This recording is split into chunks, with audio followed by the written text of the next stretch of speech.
Hello दोस्तों, नमस्कार। स्वागत है आपके अपने यूट्यूब चैनल गौरव स्टडी अड्डा पे। दोस्त, उम्मीद होगा उत्तर प्रदेश स्टेट और सुपर टेट की तैयारी कर रहे होंगे। इसी के क्रम में दोस्तों आज हम लोग 30 महत्वपूर्ण प्रश्न लेके आए हैं जो पर्यावरण से संबंधित रहेगा। ठीक है, जितने भी प्रीवियस ईयर प्रश्न पूछे गए हैं उसको हम लोग एक बार देख लेते हैं। दोस्तों आइए शुरू करते हैं। प्रश्न संख्या पहला देखते हैं कि भारत में निम्नलिखित में से वह कौन सी एजेंसी है जो प्रदूषण को मापन करती है। ठीक है, कहने का तात्पर्य है दोस्तों कि भारत में जितने भी प्रकार के प्रदूषण है वो किसके द्वारा या किस एजेंसी के द्वारा मापा जाता है। इसका राइट आंसर हो जाएगा ऑप्शन संख्या बी, केंद्रीय प्रदूषण नियंत्रण बोर्ड के द्वारा जो है प्रदूषण मापा जाता है। ठीक है, चाहे वो जल प्रदूषण हो या वायु प्रदूषण हो या ध्वनि प्रदूषण हो, इसके द्वारा नियंत्रित किया जाता है। तो केंद्रीय प्रदूषण नियंत्रण बोर्ड के द्वारा जो है मापन किया जाता है, ध्यान रखेंगे। ठीक है, आइए देख लेते हैं प्रश्न संख्या दूसरा। दोस्तों प्रश्न संख्या दूसरा रहेगा, प्रश्न संख्या दूसरा है कि वन्य जीव सुरक्षा अधिनियम पारित किया गया था। बताइएगा दोस्तों, बहुत ही इंपॉर्टेंट प्रश्न है। सुपर टेट हो या यूपी टेट हो, प्रश्न यहाँ से ऐसे ही बनते हैं। ठीक है, वन्य जीव सुरक्षा अधिनियम पारित किया गया था। कब किया गया था? 1960 में कि 1962 में कि 1972 में कि 1975 में? बताइएगा दोस्तों कब किया गया था। तो इसका राइट आंसर हो जाएगा ऑप्शन संख्या बी, माफी चाहेंगे दोस्तों, ऑप्शन संख्या सी हो जाएगा 1972 ईस्वी में। ध्यान रखेंगे। ठीक है, वन्य जीव सुरक्षा अधिनियम की बात करें तो 1972 ईस्वी में अधिनियम पारित किया गया था। ठीक है, आइए आगे देख लेते हैं। प्रश्न संख्या तीसरा रहेगा, वेरी वेरी इंपॉर्टेंट रहेगा दोस्तों। देख लेते हैं, ग्रीन पीस इंटरनेशनल का मुख्यालय कहाँ स्थित है। ठीक है, न्यूयॉर्क में स्थित है कि सिडनी में स्थित है, एम्स्टर्डम में स्थित है कि नागासाकी में स्थित है? देखिए दोस्तों, यूपी टेट 15 अक्टूबर, ठीक है, 2017 में यह प्रश्न पूछा गया था। तो बात करते हैं ग्रीन पीस इंटरनेशनल का मुख्यालय कहाँ स्थित है। तो इसका राइट आंसर हो जाएगा ऑप्शन संख्या सी, एम्स्टर्डम में स्थित है। ठीक है, और इसकी स्थापना की बात करें दोस्तों तो 1971 ईस्वी में इसकी स्थापना होती है। ध्यान रखेंगे, ग्रीन पीस इंटरनेशनल का स्थापना 1971 ईस्वी में होता है और इसका मुख्यालय एम्स्टर्डम में स्थित है। ठीक है, ध्यान रखेंगे। एम्स्टर्डम कहाँ स्थित है दोस्तों? तो यह एक नीदरलैंड में स्थित है। ठीक है, ध्यान रखेंगे, नीदरलैंड में स्थित है। आगे देख लेते हैं। प्रश्न संख्या चौथा देखने से पहले दोस्तों आप लोगों से एक छोटी सी रिक्वेस्ट है कि जिन माताएं बहनों एवं भाइयों एवं बहनों देख रहे हैं वीडियो, अगर वीडियो अच्छी लग रही हो तो अपने दोस्तों के पास शेयर करेंगे और चैनल को सब्सक्राइब करेंगे। दोस्तों आगे देख लेते हैं, प्रश्न संख्या चौथा रहेगा। प्रश्न संख्या चौथा है कि पर्यावरण संरक्षण अधिनियम किस वर्ष पारित हुआ। बात करते हैं, पर्यावरण संरक्षण अधिनियम किस वर्ष पारित हुआ था? ऑप्शन है 1982 में कि 1986 में कि 1992 में कि 1996 ईस्वी में? बताइएगा दोस्तों कब ये पारित हुआ था। पर्यावरण संरक्षण अधिनियम की बात करें दोस्तों, इसका राइट आंसर हो जाएगा ऑप्शन संख्या बी, 1986 ईस्वी में इसकी अधिनियम पारित होता है। ठीक है, 1986 ईस्वी में। एग्जैक्ट डेट देख लेते हैं तो 14 नवंबर, ठीक है, 14 नवंबर 1986 ईस्वी में इसको पारित किया जाता है। ध्यान रखेंगे, वेरी वेरी इंपॉर्टेंट है। आगे देख लेते हैं, प्रश्न संख्या पांचवा रहेगा दोस्तों। प्रश्न संख्या पांचवा देख लेते हैं, सन 1992 ईस्वी में पर्यावरण सुरक्षा से संबंधित प्रथम पृथ्वी सम्मेलन किस शहर में हुआ था? बताइएगा दोस्तों, प्रथम पृथ्वी सम्मेलन 1992 की बात करें तो कहाँ हुआ था? कोपेनहेगन में हुआ था कि रियो डी जेनेरियो में हुआ था कि वाशिंगटन में हुआ था कि स्टॉकहोम में हुआ था? तो बात करते हैं दोस्तों, पहला पृथ्वी सम्मेलन जो 1992 ईस्वी में होता है तो ये कहाँ होता है? तो इसका राइट आंसर हो जाएगा ऑप्शन संख्या बी, रियो डी जेनेरियो में होता है। ध्यान रखेंगे, वेरी वेरी इंपॉर्टेंट है दोस्तों, यूपी टेट का फेवरेट प्रश्न है दोस्तों, यहीं से प्रश्न पूछता है। ठीक है, ध्यान रखेंगे।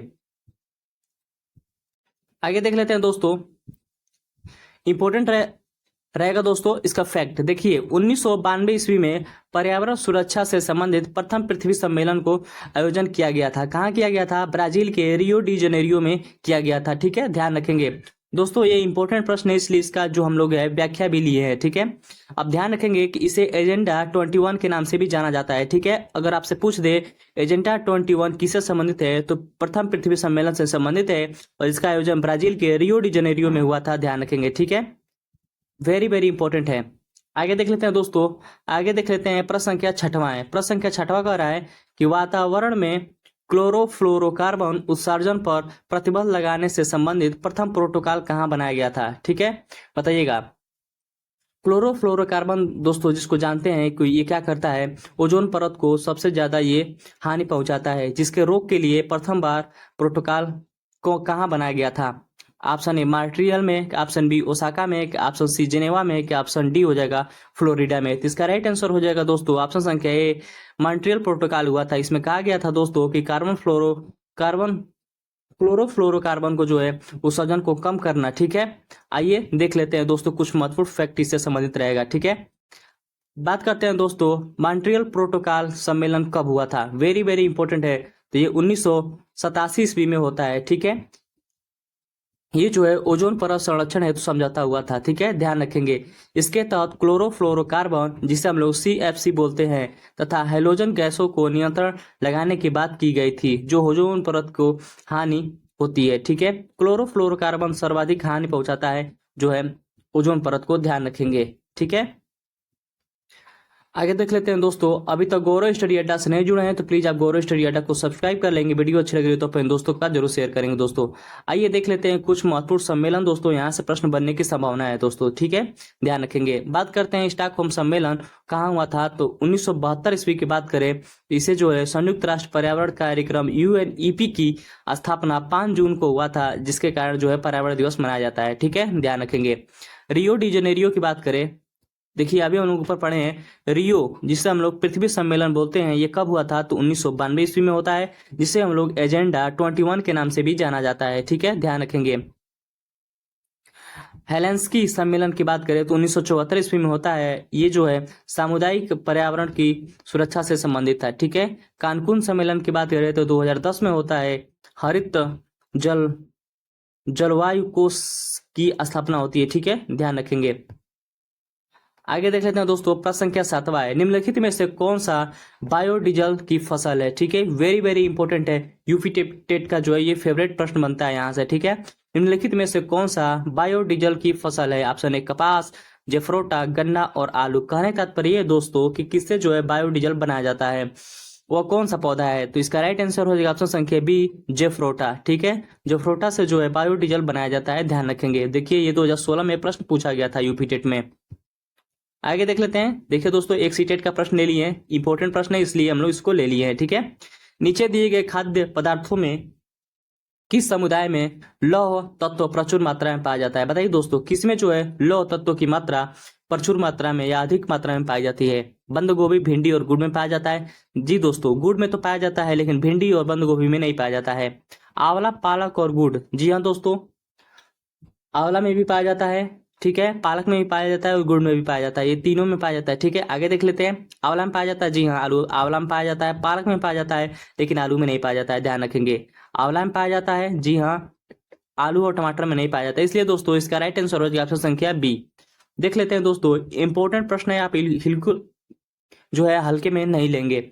आंवला, पालक और गुड़ में क्या पाया जाता है, प्रचुर मात्रा में लौह तत्व पाया जाता है, ध्यान रखेंगे। प्रश्न ऐसे ही पूछता है दोस्तों। ठीक है, आइए आगे देख लेते हैं। प्रश्न संख्या 9वां रहेगा, केवला टाइगर रिजर्व किस राज्य में पाया जाता है। ठीक है, या किस राज्य में स्थित है। केवलादेव राष्ट्रीय या टाइगर रिजर्व की बात करें दोस्तों तो ये कहाँ पाया जाता है। ऑप्शन ए कर्नाटक, तेलंगाना, तमिलनाडु और पश्चिम बंगाल। तो बात करते हैं केवलादेव टाइगर रिजर्व की बात करें दोस्तों तो ये कहाँ पाया जाता है। तो इसका राइट आंसर हो जाएगा ऑप्शन संख्या बी, तेलंगाना में पाया जाता है। वेरी वेरी इंपॉर्टेंट है दोस्तों, यूपी टेट में 1 या 2 नंबर का प्रश्न जो है टाइगर रिजर्व हो या अभ्यारण्य हो, यहाँ से प्रश्न पूछता है। ठीक है, ध्यान रखेंगे। आगे देख लेते हैं दोस्तों, आप लोगों से छोटी सी रिक्वेस्ट है कि अभी तक गौरव स्टडी अड्डा से नहीं जुड़े हैं तो प्लीज आप गौरव स्टडी अड्डा को सब्सक्राइब कर लेंगे। वीडियो अच्छी लग रही हो तो अपने दोस्तों के पास जरूर शेयर करेंगे। ठीक है, आइए देख लेते हैं। प्रश्न संख्या 10वां है। प्रश्न संख्या 10वां कह रहा है, रणथंभौर राष्ट्रीय उद्यान किस राज्य में स्थित है। Option A Madhya Pradesh, option B आपका हो जाएगा राजस्थान, ऑप्शन सी गुजरात और ऑप्शन डी हो जाएगा छत्तीसगढ़।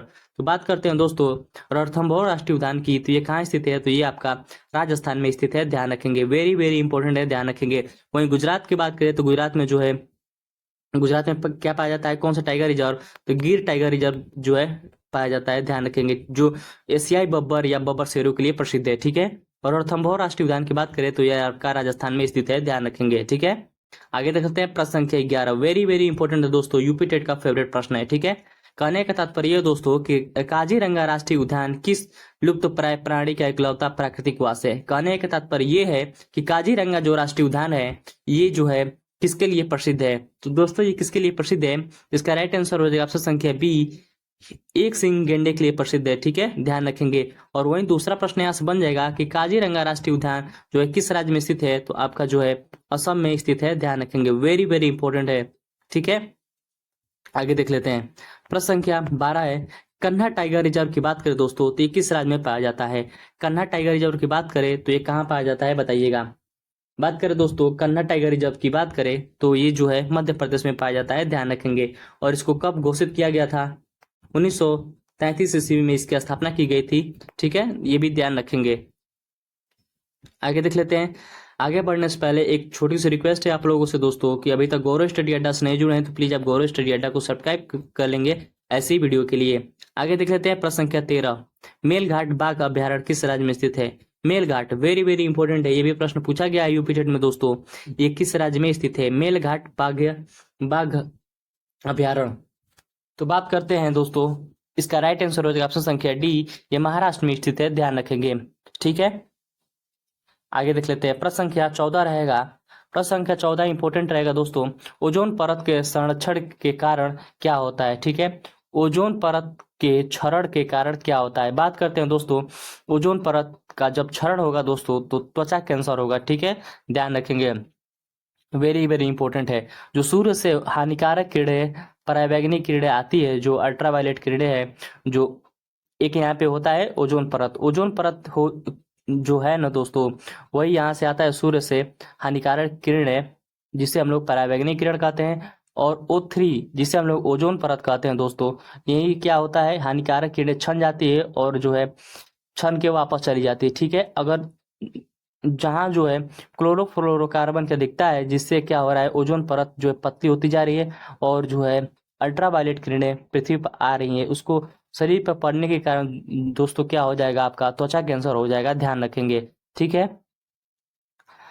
बताइएगा दोस्तों यहीं पे कि ओजोन परत क्षरण की बात करें, ओजोन परत की, तो ओजोन की बात करें दोस्तों, तो ओजोन परत की मापने की किस इकाई का प्रयोग किया जाता है दोस्तों, किसका किया जाता है, डाप्सन का प्रयोग किया जाता है, ध्यान रखेंगे, ठीक है।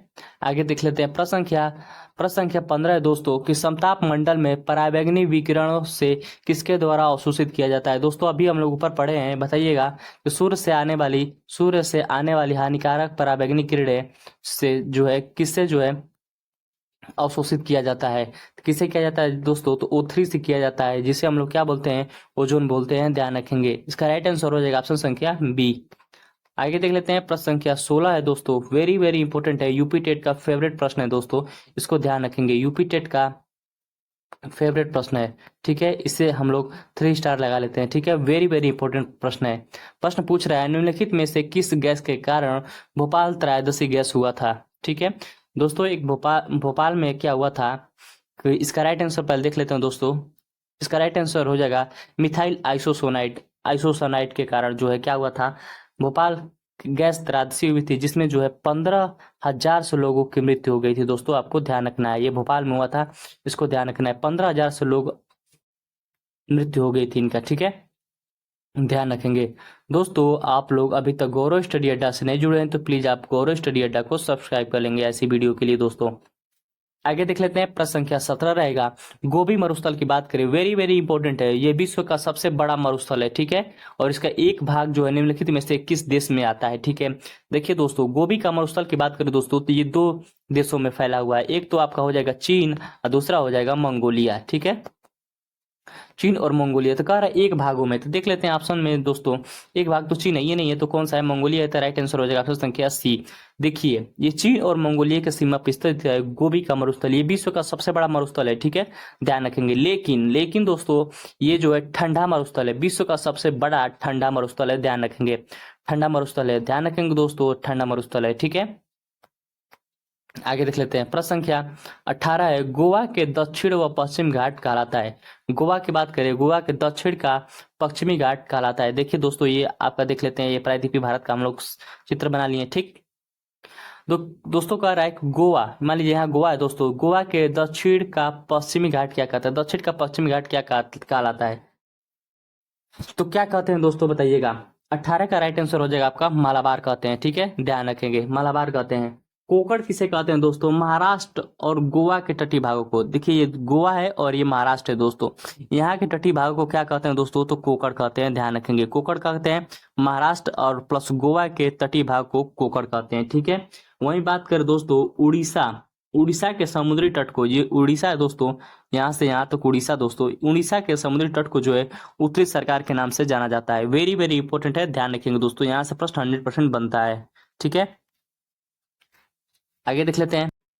आइए देख लेते हैं दोस्तों प्रश्न संख्या 19। कोटोपैक्सी एक जागृत ज्वालामुखी है, ठीक है, जो स्थित है, कहाँ स्थित है दोस्तों? बताइएगा। कोटोपैक्सी जो है किस प्रकार की ज्वालामुखी है? तो जागृत ज्वालामुखी है।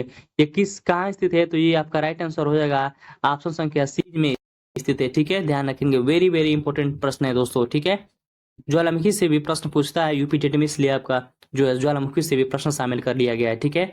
ज्वालामुखी पर्वतमाला समांतर कहाँ पाई जाती है? बात करते हैं दोस्तों ज्वालामुखी पर्वतमाला, ठीक है, ये कहाँ पाई जाती है? देखिए सर्वाधिक ज्वालामुखी कहाँ पाई जाती है दोस्तों?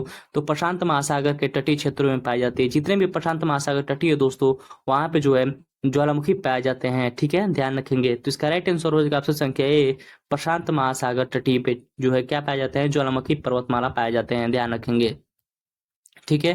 आगे देख लेते हैं। ज्वालामुखी से निकले पिघले लावे के ठोसकरण से बनी चट्टान किसका उदाहरण है? किसका उदाहरण होता है? जो ज्वालामुखी से, ये देखो दोस्तों, ये ज्वालामुखी से निकलने वाला जो है मैग्मा है, ठीक है, लावा है। जो लावा जो है ठंडा होकर कौन सा चट्टान बनाता है दोस्तों? बताइएगा। आग्नेय चट्टान बनाता है कि ग्रेनाइट बनाता है कि आपका बेसाल्ट बनाता है कि मैग्नेटाइट बनाता है? तो इसका राइट आंसर हो जाएगा दोस्तों बेसाल्ट चट्टान बनाता है, ठीक है, ध्यान रखेंगे। आगे देख लेते हैं। प्रश्न संख्या 22 है। निम्नलिखित में से कौन सा ऊर्जा का अक्षय संसाधन नहीं है दोस्तों? अक्षय संसाधन नहीं है दोस्तों। देखिए पहले तो आपको समझना होगा दोस्तों कि अक्षय संसाधन होता क्या है। अक्षय संसाधन वे संसाधन होता है जिसको हम लोग दोबारा प्रयोग कर सकते हैं, ठीक है। एक बार प्रयोग करने पर दोबारा जो है इसका क्या करेंगे? प्रयोग कर सकते हैं, ठीक है, प्रयोग कर सकते हैं। देखिए एक बार और लिख देते हैं दोस्तों। अक्षय ऊर्जा का मतलब होता है कि जिसको एक बार प्रयोग तो कर लिए, फिर उसको दोबारा प्रयोग में कर सकते हैं, दोबारा प्रयोग कर सकते हैं, ठीक है, प्रयोग कर सकते हैं, ठीक है। बताइएगा दोस्तों सूर्य को दोबारा प्रयोग कर सकते हैं? जी हाँ दोस्तों, सूर्य को दोबारा प्रयोग कर सकते हैं। पेट्रोलियम की बात करें दोस्तों, तो पेट्रोलियम को क्या हम लोग दोबारा यूज कर सकते हैं? अगर मान लीजिए हम लोग अपनी बाइक में पेट्रोल डलवाते हैं, वो खत्म है, तो क्या दोबारा उसको फिर हम लोग जो खत्म पेट्रोल है उसको हम लोग फिर यूज कर सकते हैं? नहीं, एक बार खत्म हो गया तो ये खत्म हो जाएगा, ठीक है। जल को भी यूज कर सकते हैं, वायु को भी यूज कर सकते हैं। तो कह रहा है अक्षय ऊर्जा का संसाधन नहीं है। तो कौन सा संसाधन नहीं है दोस्तों? तो इसका राइट आंसर हो जाएगा पेट्रोलियम की एक बार यूज कर ली है तो दोबारा यूज नहीं कर पाएंगे, ठीक है, ध्यान रखेंगे। आगे देख लेते हैं। प्रश्न संख्या 23 रहेगा। प्राकृतिक संसाधन होता है, प्राकृतिक संसाधन क्या होता है? प्राकृतिक संसाधन वे संसाधन होता है जो प्राकृत के द्वारा जो है मानव जो है उसका प्रयोग में लाता है, ठीक है। जो मानव निर्मित वस्तुएं नहीं होती उसे प्राकृतिक वस्तुएं कहते हैं। या कहने का तात्पर्य है सीधी और सरल भाषा में जो भगवान के द्वारा बनाया गया है, ठीक है, प्राकृतिक वस्तुएं, ठीक है, या प्राकृतिक संसाधन जो मनुष्य द्वारा नहीं बनाया गया, जैसे जल, खनिज और लकड़ी, ये मनुष्य के द्वारा नहीं बनाया गया। तो उपयुक्त में से तीनों क्या हो जाएगा?